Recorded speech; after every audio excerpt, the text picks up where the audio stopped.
What up, y'all? Back again. Today, I wanted to talk to you about why does the narcissist miss you after discard? There's going to be multiple answers I'm going to give you for this, but so let's start. Let's go. So the first one is the narcissist is going to miss you after they discarded you.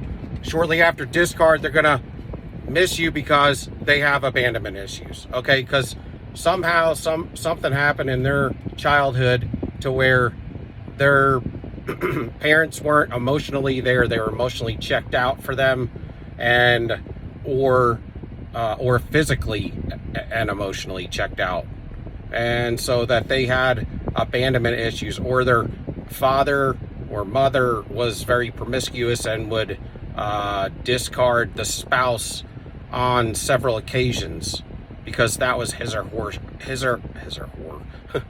her cycle.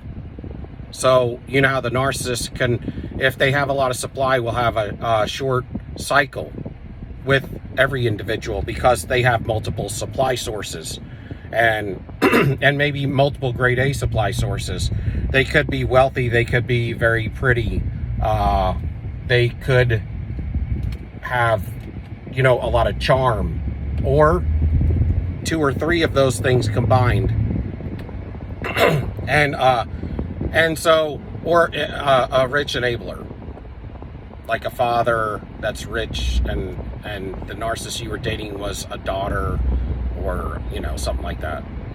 Okay, so but they have abandonment issues because they may still have their parents in an attacked household, but they're just not emotional at all. Like, they were emotionally checked out, and so they became like the emotional checked out, or the physically and emotionally checked out individual that was the narcissist, that's the abuser. So abandonment issues is number one. That's why they have a harem as well.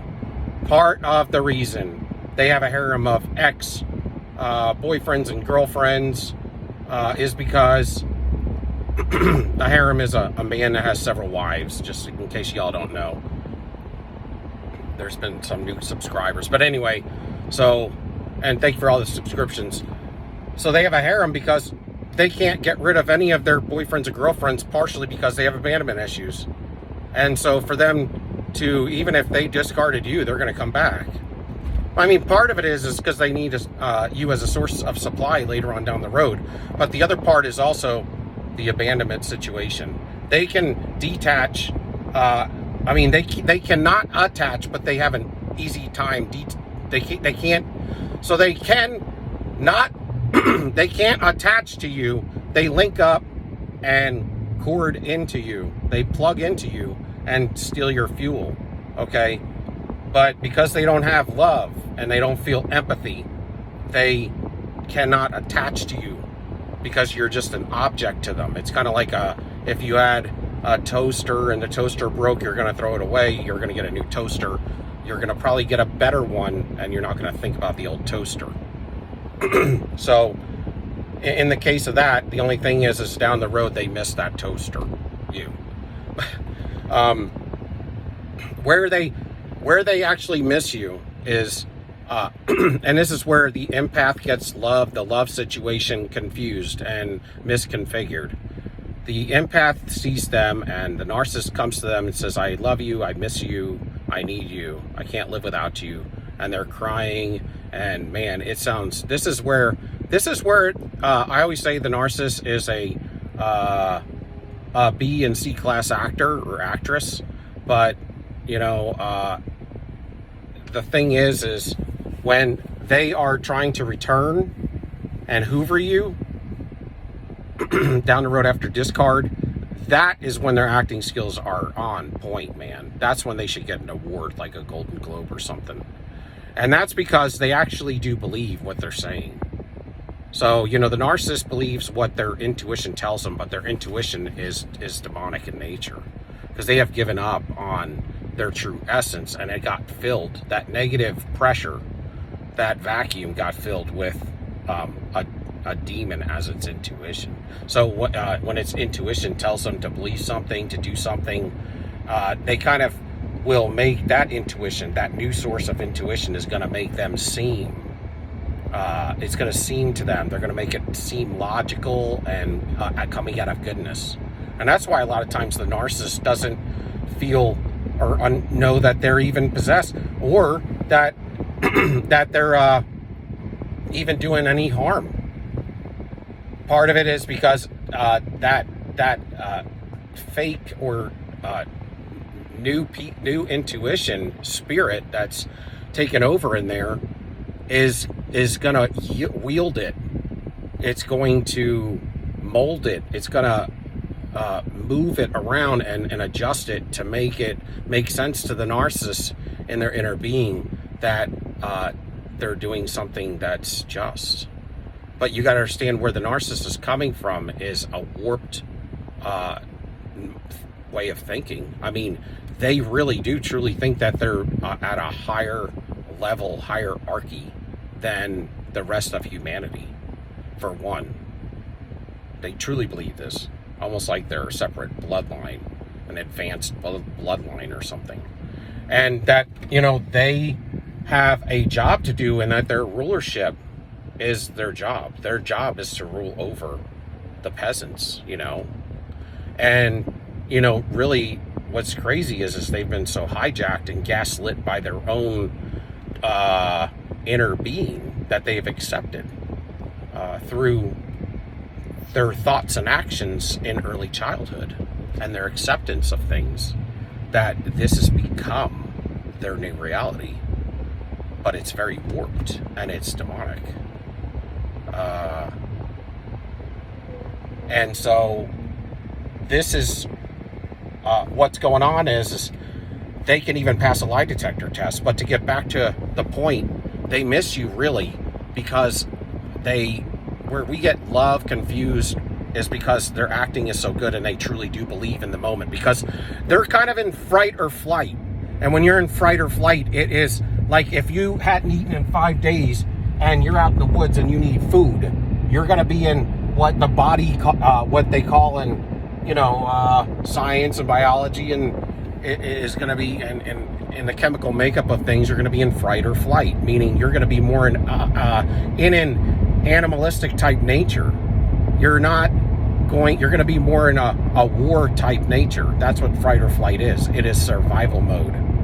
And so your endocrine system causes you to not think about, having to use the restroom, for instance, because it's going to be in the mode of running. It's going to be in the mode of survival. And so that's and so some of these other things in your body that are autonomic, meaning the body just naturally functions without you determining, its control. Well, those things are kind of dimmed down and almost turned off while you're in fright or flight, because it has to sharpen up the mind and the brain, and it's got to keep the blood flowing to give you oxygen-filled blood so that you can run and breathe and everything like that, so you can get away. That's the mode you're in. Well, that's how the narcissist is when they come to Hoover, because they need fuel. And it's not like you and I, where we can break up with somebody. It's not the absolute end of the world. We can still survive without them. The narcissist truly doesn't believe they can. And we don't know. Maybe they can't, because it's kind of obvious they can't produce energy. They cannot produce fuel. And they'll talk about they get gray and ashen. But and I've seen this in photos, but they believe it. And where we get love confused is because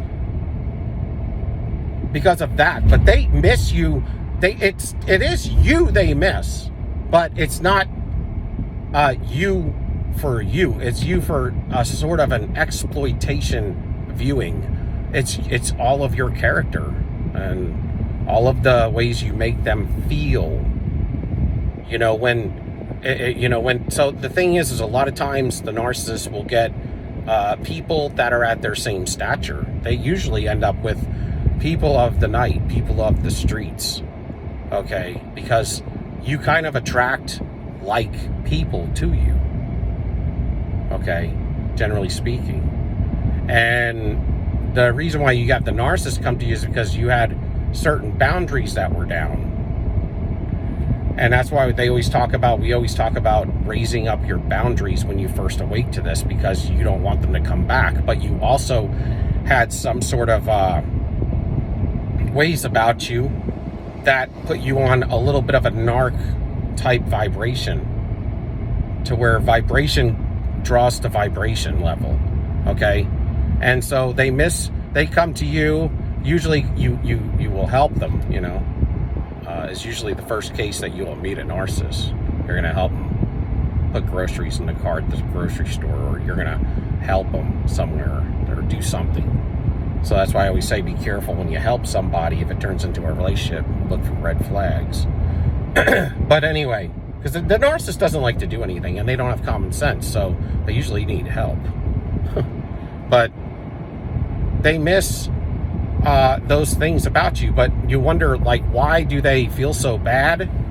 Well, they feel so bad, or why are they always depressed or whatever? It's because there's nothing inside, and they have to look for outside validation. And if you were to treat people like they treat people, then you would feel really depressed too.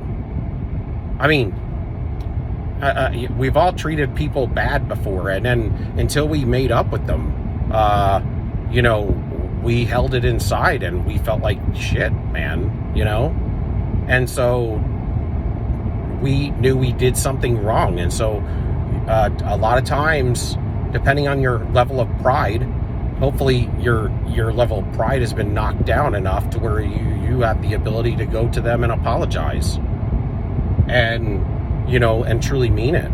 And work on that relationship, friendship, partnership, whatever. And, you know, have it, you know, make changes so that you can be better, and make sure that you don't act that way towards that individual again. And sometimes it may take a few times, and, you know, it may take several times to get it right. But if you continue to work on it, see, the narcissist never works on anything. In fact, they enjoy that stuff because that's what they're sadistic. And so they get off on your pain. I mean, that's why we say they're evil. And so the narcissist, they miss you a lot of times because you're the only one that had light in their life. And like I say, when they get somebody like an empath, like what we would consider a primary source of supply, they you know, really do look up to you in the very beginning. But then they get gaslit and they start to believe that you're acting fake because you're so good to them. And then it turns into that evil spirit, or those evil spirits inside that take over and tell them and talk to them. So that's kind of, you know, how this stuff works. And then, you know, what they come to you and you give them true love, you give them true help, you care for them for real in the very beginning, because you have a lot of fuel. You start to realize that they have been injured, and you want to you know, help them in a way to recover. But, you know, they've given you or put you on such a pedestal that you are excited about meeting this individual, you know, and then you realize you've been taken advantage of, and then, you know, you've been pulled down to the ground and stepped on, and then devalued and discarded, and you're kind of scratching your head like, what did I do? So then you start running faster. You know, somebody said that when you chase something, you lose it. And when you stop chasing things is when you get you get the desires of your heart. You know, don't chase things. You can work hard at things, not in a relationship though. I'm saying, like, don't chase after people. I mean, I think it's good to chase anything that is going to better yourself. That's fine. You know, work hard at the gym, work hard on a second income, work hard on fixing any kind of shadow things in your life that, you know, need work on. And and you need to abolish, through God. But they miss you because of those things, and you bring healing to them. Empaths are healers. And that's why they start to shine so bright. It's not only that they're taking your fuel, but you're healing them, truly. That's why a lot of times they come to you, because you are a healer. And that's what, that's what the narcissist needs. That's why they come to you. But also that, they know they're worthless. And they're worthless because there's nothing inside there. And when they get broke down enough from all those, they get, like I said, they hang out with trash, generally speaking. So they get treated like they've treated you a lot of times. And, you're a mirror of the friends you keep, right? So it's the company you're around, and the company that you draw to you is what you look like already, typically. But, them getting you is a mistake. And they know that. And so they try to prop their life up in the love bomb stage to tell you all these lies so that you'll believe that they're at your level or better than your level. Okay, and then you believe it because they get into your emotional field and you open up because they love bomb you so hard so quick. And they have to do that because the mask is coming off, man, or it's going to slip. And if you see the mask slip too early, you're going to break up with them because you're going to realize that they are not who they tell you they are. They're an evil witch. And who wants to be with that, right? So they got to get you emotionally entangled with them in a love situation. The problem is what happens is first they actually get addicted to you. They become a junkie to you. And then they have to love bomb the hell out of you and get you addicted to them. And then it's like two junkies walking around because the narcissist is addicted to the empath and the empath's addicted to the narcissist. That's why you got to be careful with them, because it's kind of nostalgic. We've dealt with this early in childhood. And so it has its, we're used to a little bit of that energy and stuff. And so you got to be careful, but that's the deal. They know they're nothing, and that's why they don't like when you see through them, because when you see through them, then not only do you know they're nothing, you treat them like because they start hammering you with such aggression that you end up starting to not care anymore, and you'll treat them like they treat you, and then they start to feel really bad. And that's why they go raging on you and stuff, is because then you're actually showing them that they're a piece of trash. And you start telling them what they are and who they are. And so they don't like that. That really hurts. But the problem is they don't deal with anything. So that's really the reasons why they miss you, is because of abandonment issues, and they can't detach from anybody completely, and they definitely can't attach.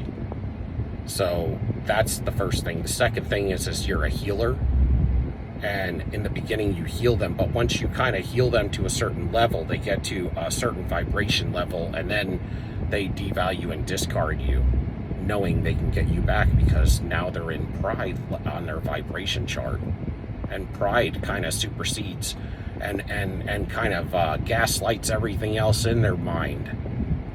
If you don't have love, it's going to supersede and it's going to gaslight everything, cloud everything up. You are the man, you're the woman, and that's it. Ain't nobody going to tell you different.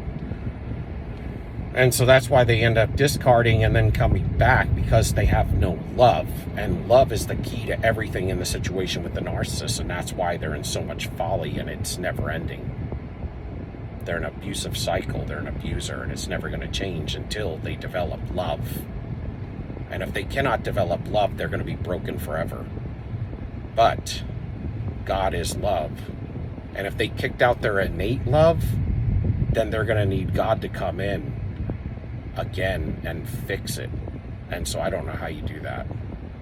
I don't think it's absolutely impossible, but that's what needs to start. It comes from love, man. And that's it. So if you're out there still watching, give me a like and a subscription and a thumbs up. Love y'all. Peace. We out.